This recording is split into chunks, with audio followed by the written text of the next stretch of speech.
Amen. So, pakibati po yung mga kasama na you are the source of blessing. Amen. So, ngayon po ay Resurrection Sunday, no? So, normal lang dapat na masaya tayo, nakangiti tayo. So, babihin mo yung katabi mo na Jesus is alive. Amen. So, dapat talagang may paniniwala na ang Diyos ay buhay. Buhay naman talaga ang Diyos. Buhay naman talaga si Jesus. Pero ito kasi yung season na sineselebrate natin, yung muling pagkabuhay ni Jesus para sa ating lahat. Amen? Amen. So, this week po, ano po yung parang medyo ginawa natin for Holy Week? May natulog, sabi nila, natulog, yung iba nagsulit. Ako, nung Thursday or Friday, sobrang, ewan ko kung nakikiayon siya sa panahon, pero sobrang init. Tapos parang pumunta ba ako ng Biason or nung Wednesday, pumunta ba magtuturo ba ako or bakasyon na lang muna kasi Holy Week naman. Pero naisip ko na importante na yung mga bata, hanggat bata pa sila, nare-remind sila about yung pinakamahalagang mensahe ng pagkamatay ni Jesus sa krus at syempre yung mensahe ng pagkabuhay ni Jesus. So, for me, dapat bata pa lang nalalaman nila yun. So, that's why kahit sobrang init, kasi naalis po ako dito mga alauna. Then, ayoko mo magdala ng payong kasi konti lang naman yung time na magpapayong. So, yun yung aking ginawa this Holy Week. At least, nagpagamit tayo sa Diyos para ma-remind din yung mga tao, especially natin mga rebels. Amen. So yung title po ng message natin is The Reason for Death and Resurrection. So, same message po ito last year. Nagtanong po ako kay Pastor kung meron po siya bagong message na pwede kong i-arrange. But since wala, ginamit ko na lang po yung message natin last year. So, ginawan ko lang ng konting, in-arrange ko lang ulit para mas maintindihan natin yung reason bakit pa si Jesus ay napako, namatay, at siya ay muling nabuhay. And yung message na to, for sure, ginagamit ko sa Universal Church po. Sa lahat ng simbahan or Christian Church, kahit saan kayo pumunta, ito po yung message na maririnig natin. Siguro may iba't iba lang po ito kumbaga atake o iba't ibang approach, but it is the same message. Amen. So, wala po tayong intro ngayon. Diretso po tayo sa main topic and there are only 9 points na dapat lang natin maalala patungkol sa panahon na ito. So, number 1 is reason for crucifixion. So, ano ba talaga yung dahilan kung bakit po si Jesus ay napako sa krus? Meron po tayong 3 reason lang ngayon. Number 1 po, ito po ay katuparan ng salita ng Diyos. Fulfillment po ito.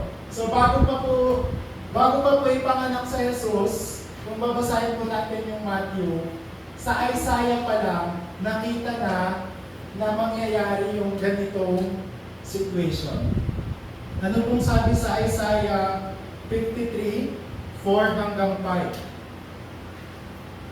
Sabi dyan, tunay ngang inaalis niya ang ating mga kahinaan, pinapagaling niya ang ating mga karamdaman, subalit inakala natin iyo'y parusa ng Diyos sa Kanya. And number 5, ngunit dahil sa ating mga kasalanan, kaya siya nasugatan, siya ay binugbog dahil sa ating kasamaan, tayo ay gumaling dahil sa mga pahirap na dinanas niya at sa mga hampas na Kanyang tinanggap. So, malinaw pa po sa sikat ng araw na bago pa tayo pumunta dun sa pagkapanganak ni Jesus, nabanggit na mangyayari talaga yung ginawa sa kanya sa krus. So, propesiya na po siya.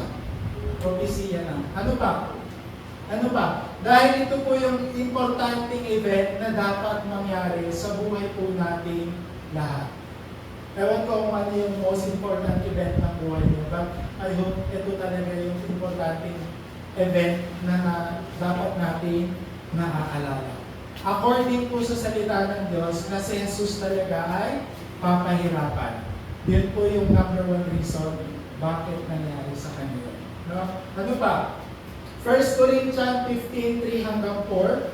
Ano pong sabi dyan? Sapagkat ibinigay ko sa inyo bilang pinakamahalaga sa lahat ang tinanggap ko rin na si Kristo'y namatay dahil sa ating mga kasalanan, tulad ng sinasabi sa kasulatan, iniligin siya at muling nabuhay sa ikatlong araw, tulad din ng sinasabi sa kasulatan. So parehas lang po according to God's Word. So, and God's Word po talaga ay laging nagkakaroon ng katuparan. Kaya yun po yung number 1 kung bakit natupad po yung pagkapako ni Jesus sa cross. According to God's Word. And number 2, justice. Justice and atonement. Diba meron tayong sinasabi, nasa na ba yung justisya? Last few months po, nag-attend po kami ng hearing. And ang goal po talaga ng hearing is makuha mo yung justisya. Ang sarap po kasi mo sa feeling na naramdaman mo yung justice. Diba? Kasi parang makakatulog ka na, masaya ka na. Diba? Pero ano ba talaga yung ginawa ni Jesus? Number 2, binigyan niya tayo ng justice. Kasi ang Diyos po ay Diyos ng justisya. Siya po ay kumbaga just, patas ang Diyos. And dahil sa ginawa ni Jesus, 2,000 years ago, nabigay po sa atin yung justisya niya. So yun po yung pangalawang reason bakit tayo po ay bakit nangyari po yun sa buhay ni Jesus. Ano po yung verdict ng justisya na yun? Tayo pong lahat ay not guilty. Kung guilty pa rin tayo. Pero ang nangyari po yun ay not guilty po. Not guilty po yung nangyari sa lahat ng tao. At sabi ni Jesus no, yung John 19:30, it's done. So it is finished. O tapos na. The moment na sinabi ni Jesus yun na tapos na, kalma na kayo, okay na to. Di ba? Okay na. Tapos na. Kumbaga, ito na yung verdict. You are saved. Saved na tayo. So, we have to understand na nakakuha tayo ng hustisya dahil sa pagpapako ni Jesus sa krus. And yung pangalawa, yung atonement. Sinerge ko yung atonement. Hindi ko alam kasi hindi sabihin. Ano po yan? Reconciliation. So, nanumbalik yung relasyon ng tao sa Diyos dahil sa pagkapako ni Jesus sa krus. Restoration. Na-restore po. And ano pa? Ewan ko kung na-experience yun na bang makipag-reconcile someone. Diba? Medyo masarap po sa feeling pag nakapag-ayos ka na, pag nagkaroon ng closure. Ganun din po yung ginawa sa atin sa pamamagitan ng buhay ni Jesus. So, sinabi ni Jesus na tapos na, kaya yung relasyon niyo sa Diyos ay naibalik na. Ang tawag po doon, complete salvation. Yun po yung pangalawang reason. And ano pa? In the first place, bakit ba tayo kailangan tumanggap ng justice? For sure, alam na natin po yung tatlong S. Initially po kasi, lahat tayo ay under ng kasalanan. Lahat tayo po ay na-control ni Satan and will continue to control us. Patuloy niya po yung gagawin sa atin. And wala po tayong any amount of relationship sa Diyos. Even 0.0%. Wala po talaga. And ano pa? Pag tayo namatay, dahil kung wala tayong relasyon sa Diyos, hindi po napako si Jesus sa krus, straightforward po tayo sa impyerno. Diretso ka sa impyerno. Wala nang intro, diretso po tayo sa impyerno. Ang tawag po doon, eternal death. That is why kailangan natin ng justice and atonement. That is why si Jesus napako sa krus para po sa ating justisya.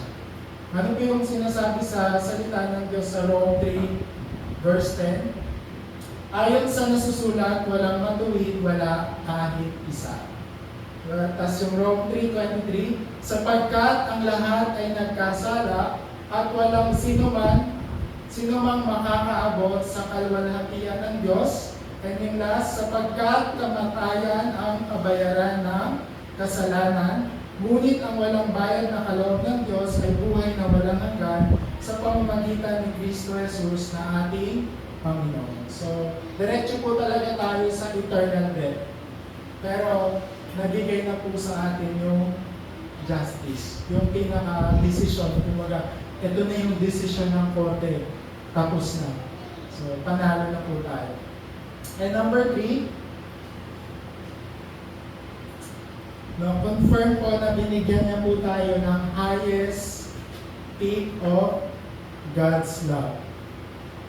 Ito po yung agape love na yung sinasabi natin dito.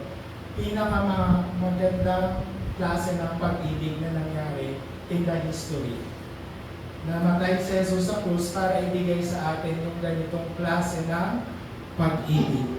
Sabi sa Rome 5:10, ngunit pinatunayan ng Diyos ang kanyang pag-ibig sa atin nang namatay si Kristo para sa atin noong tayo'y makasalanan pa. Diba, hindi na nga tayo inantay na baka naman siya babait na to. Hindi na po siya nag-antay. Ginawa niya na po yun kasi dahil po sa pag-ibig ng Diyos. Ganyan po yung dahilan once again kung bakit si Jesus ay napako sa krus, binigyan na tayo ng pag-ibig.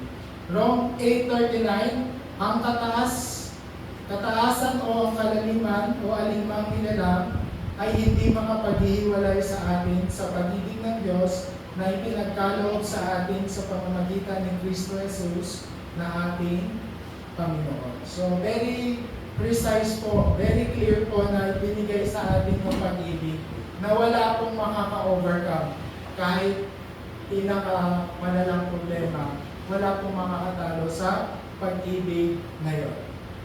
Bakit po? Kasi yung tinatawag po natin agape love, sobrang pure po.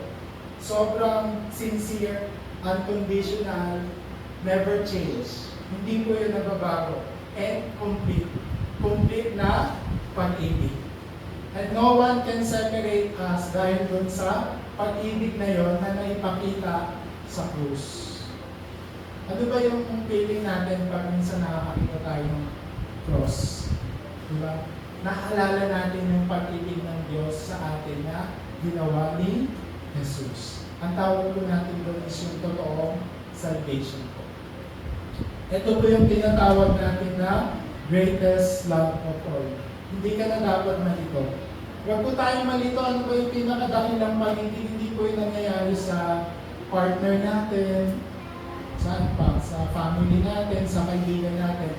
Hindi po yun kayang ibigay ng mga tao. Kasi ang pinakadakilang pag-ibig po ay naipakita lamang po sa krus ng Kalbaryo. So dapat aware po tayo na this is the reason why si Jesus po ay napako sa krus. Lahat po nung tawag doon ng tools bago siya mamatay, like for example yung tinek, yung martilyo, yung pako, lahat po yun, part po yun nung kumbaga para may makita yung pag-ibig sa atin ng Diyos. Lahat po ng tao involved, lahat po nung nangyari dun sa scenario na yun, is parte po yun ng plano ng Diyos para makita talaga natin yung pag-ibig na yun. Para kumbaga, masabi natin na ito talaga yung totoong pag-ibig. So, whenever na nagkakaroon ng ganitong season, we have to experience yung God's love sa pamamagitan ng cross. Kaya highest peak of God's love sa pamamagitan po ng buhay ni Jesus. Ano pa po?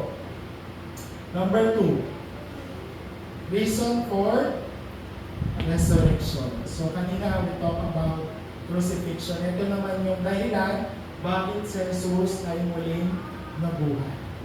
Number 1, confirmation of our eternal victory. So, yung pagkapako ni Jesus sa krus, hindi po doon natapos. Hindi po, kahit sinabi ni Jesus tapos na, pero yung journey po natin ay hindi pa doon natapos. Hindi po natapos na yung mga disciple, malungkot. Si Maria, yung mother ni Jesus, sobrang lungkot, umiyak. Hindi po siya natapos sa pagkakaroon ng heartache o pagkakaroon ng broken heart. Hindi po siya natapos sa tinatawag po na betrayal. Diba? Hindi po natapos sa denied na-denied si Jesus that time, ano pa? Forsaken. Hindi po doon natapos. Instead, nagbigay po sa atin ito ng victory. Nagbigay po sa atin ng rescue. Yung kanyang muling pagkabuhay. Na-confirm po natin na panalo pala kami. Kanina kasi ang pinag-uusapan natin na nung sinabi ni Jesus, tapos na, it's just the announcement, pero kailangan kasi proven yon. Kailangan yung mapatunayan. Kaya tayo nagkaroon ng eternal victory so that we can announce. Kasi minsan, di ba, pag may nangyari sa'yo, pag wala kang hope, di ba, kailangan natin, hindi mo muna sasabihin, hindi, huwag muna kasi hindi pa ito, wala pa itong firma. Hindi pa ito na, di ba? So, hindi siya black and white. So, yung pagkabuhay ni Jesus, para po itong selyo. Di ba, may sinasabi tayo, invalid without sin. Di ba? So, yung pagkabuhay ni Jesus, ito po yung selyo na okay na. Kumbaga sa korte, o lumabas na yung pinakapapel, babasahin nila, firmado na ito ng judge. Bawal na mag-appeal. Walang appeal. Sa korte kasi, pag hindi mo tanggap yung nangyari, pwede kang mag-file ng appeal. Pero ito, walang kahit anong pwedeng appeal kasi confirm na. Panalo na talaga. So, yun po yung reason of resurrection. Final decision that we are, nanalo tayo na nagkaroon tayo ng eternal will. Nagkaroon tayo ng eternal life na wala na tayo dun sa diretso sa hell. Instead, diretso na tayo sa langit. And it was 100% sealed. Number 2. It's about confirmation of our eternal faith. So, syempre, kailangan patunayan din natin yan sa ating pananampalataya. Let's read yung 1 Corinthians 5:17.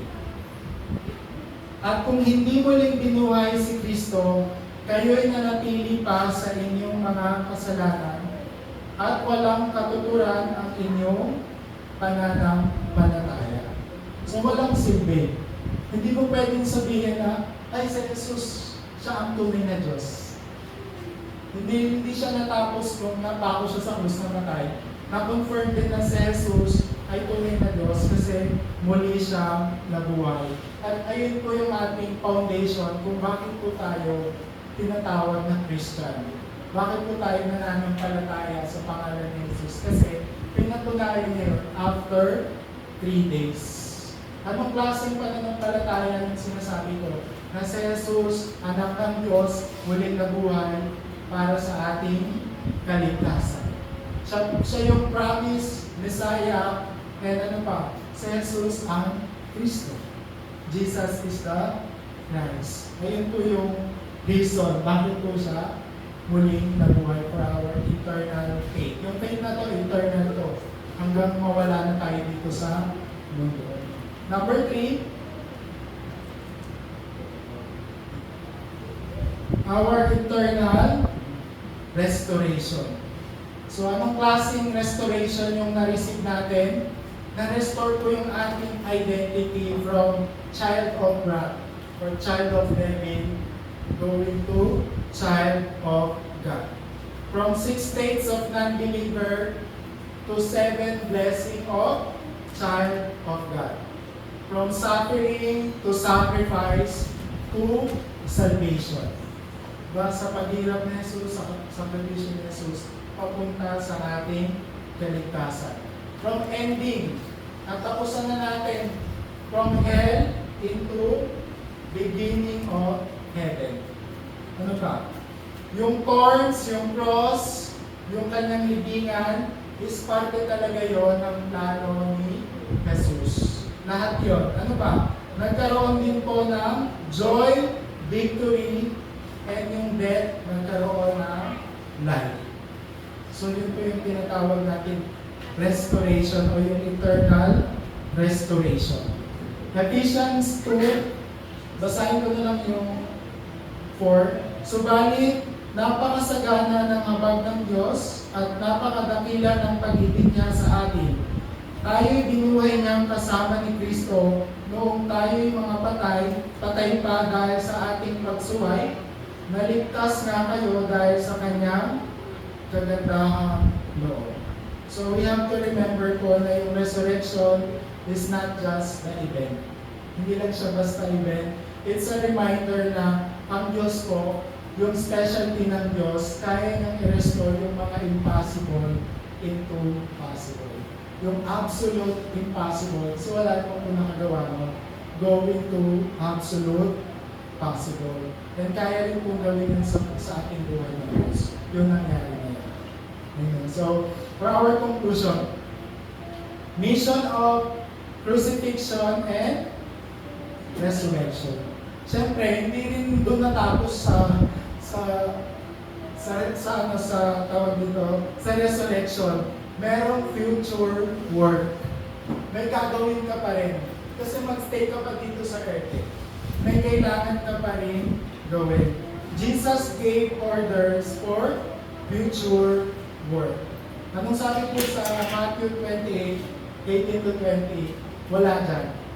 Go and make disciples of all nations, baptizing them in the name of the Father and the Son and the Holy Spirit, teaching them to obey everything I have commanded you. And I will be with you to the ends of the earth. So, meron itong kasamang mission. Ano ba? Anong mission yun? Number 1, yung love of the cross. Kailangan po ma-share natin yung love of the cross. Hindi lang po simpleng pag-ibig is not just physical love or is not just emotional love. Dapat yung love na binibigay natin is yung love na na-display mismo sa cross. Sa lahat po ng ginagawa natin, sa pag-aaral nyo, sa ministry, everything po, sa field, lahat ng ginagawa natin kailangan ma-display yung ganitong klase ng pag-ibig.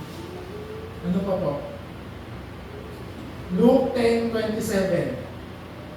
Sabi ko dyan, sumagot ang lalaki, ibigin mo ang Panginoon mong Diyos ng buong puso, buong kaluluwa mo, buong lakas mo, at buong pag-iisip.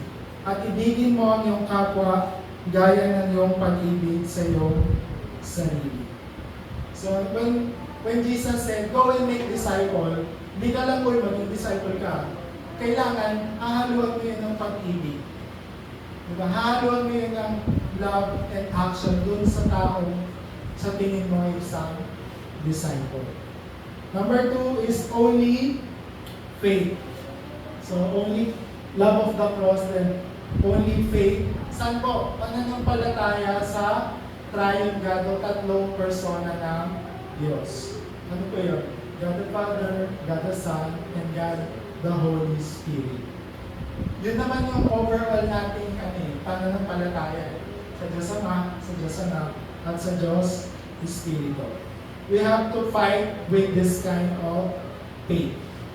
Sabi po sa 1 Timothy 6:12, ipaglaban mo ng mabuti ang pananampalataya, panghawakan mo ang buhay na walang hanggan, dahil dyan ka tinawag ng Diyos na ipahayag mo sa harap ng maraming saksi ang iyong pananalig kay Kristo. And yung 4:7, pinagbuti ko ang aking pakikipaglaban, natapos ko na ang dapat kong takbuhin, at nanatili akong tapat sa pananampalataya. Kaya yung sinabi ni Jesus, bautismuhan mo sila sa pangalan ng Ama, ng Anak, at ng Espiritu Santo, at turuang sumunod. Ang ibig sabihin nun is magkaroon ka ng faith sa tatlong persona ng Diyos. Hindi pwede sa isa lang. Ay, hindi pwede sa dalawa lang. Kailangan tatlo talaga yung pinaniniwalaan natin, yung Diyos Ama, Diyos Anak, and the Holy Spirit. Amen. May nabasa akong isang story. May isang tatay na sobra kasi siyang analytical, and then yung trabaho na isa siyang journalist. So, pag nag-isip siya, kailangan may basis lahat ng bagay. So, nung nag-asawa siya, yung asawa niya is may pananampalataya sa Diyos or Christian. So, dahil gusto niyang malaman kung totoo ba yung pananampalataya, na yun, since analytical talaga siya, kailangan proven. After 2 years ng pag-aaral niya about Christianity, wala po siyang choice. I-decide po na mag-follow na rin kay Jesus. Kasi napatunayan niya, totoo pala yung pananampalataya ng asawa ko. Kaya nakita niya yun. Then nakita rin yun ng anak niya.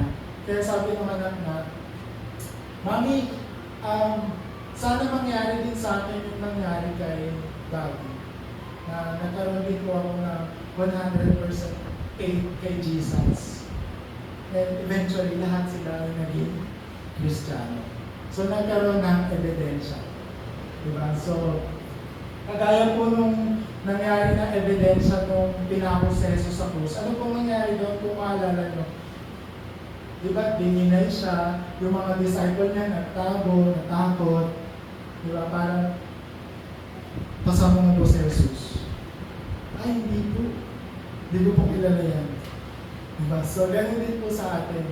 Christian ka ba? Hindi ko sure. Diba? Kailangan 100% tayo sigurado that we believe in Jesus. Na meron tayong pananampalataya sa tatlong persona ng Diyos.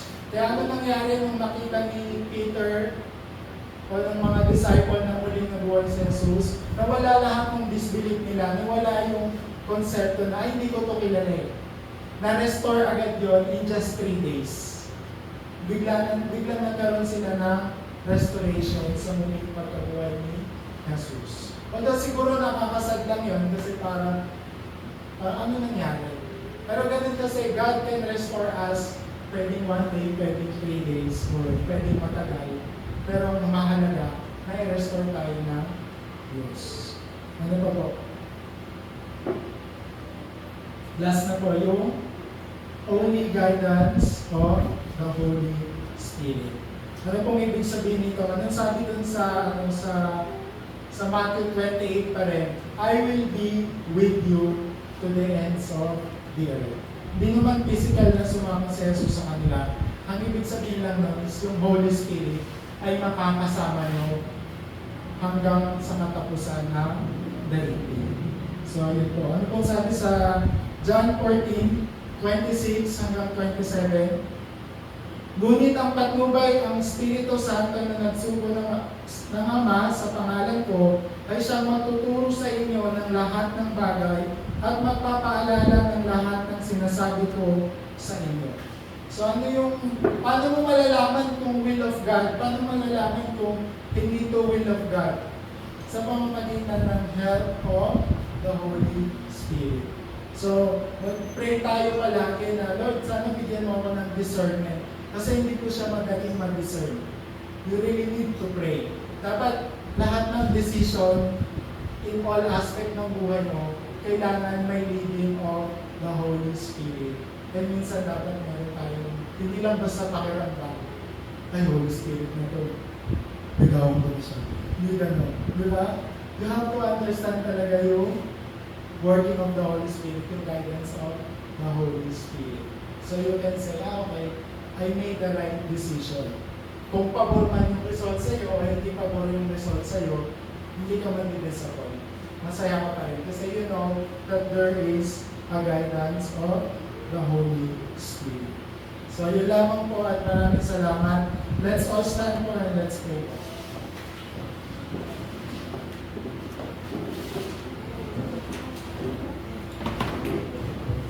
Pwede po muna. Muna po. So let's pray po na nawa medyo medyo dapat naging mas malinaw sa atin yung 9 points lang po yun. Ano po yun? Yung reason of crucifixion, reason of resurrection, and yung mission behind those. Ngayon naging malinaw sa atin na ito ay fulfillment po ng salita ng Diyos. Nagbigay po sa atin ito ng judgment, ng justice, atonement, and nakita natin yung love, yung highest peak ng pag-ibig ng Diyos. And again, yung resurrection nag-confirm ng ating eternal victory, eternal faith, and eternal restoration. And ano na lang po yung assignment natin? We also have an assignment. we have to share yung only love of the cross. Hindi yung physical love, emotional love. It has to be love of the cross. And we have to share yung ating only faith. Faith po kanino? Sa ating trial God. And we have to be guided with the Holy Spirit. So let's all pray po. Lord God, once again, kami po ay lubos na nagpapasalamat sa dakilang mensahe na pinagkaloob mo sa amin sa oras na ito. Salamat po Lord sa highest peak of love na pinaranas mo sa krus. Salamat po Lord God dahil kayo po yung nag-alay ng iyong dugo at tapaw sa krus para po sa aming mga kasalanan. Salamat po Lord sa muling pagkabuhay dahil po dito na-confirm po namin na kami po ay matagumpay na. Dahil po dito na-confirm po namin yung aming pananampalataya sa Diyos Ama, sa Diyos Anak, at sa Holy Spirit, Panginoon. And Lord, with this message, nawa na remind po kami that there is a mission behind this. There is a mission, there is a purpose behind this, Lord. May we continually share po yung love na to, yung love of the cross sa aming pong family, sa aming pong field, sa aming pong ministry, sa aming pong mga remnant, and sa lahat po ng aming ginagawa. And last, Lord, nawa yung resurrection na to ay patuloy namin maramdaman yung freedom from Satan, freedom from sin, at freedom po sa lahat ng pagkilos ng diablo sa buhay namin, Panginoon. Lord God, tinataas ka po namin at tinaakin po namin ang tagumpay ng mensahe na to na magbigay po sa amin to ng bagong kasagutan, bagong kalakasan for the whole week. Ito po ang aming dalangin sa tanging pangalan ng Jesus. Amen.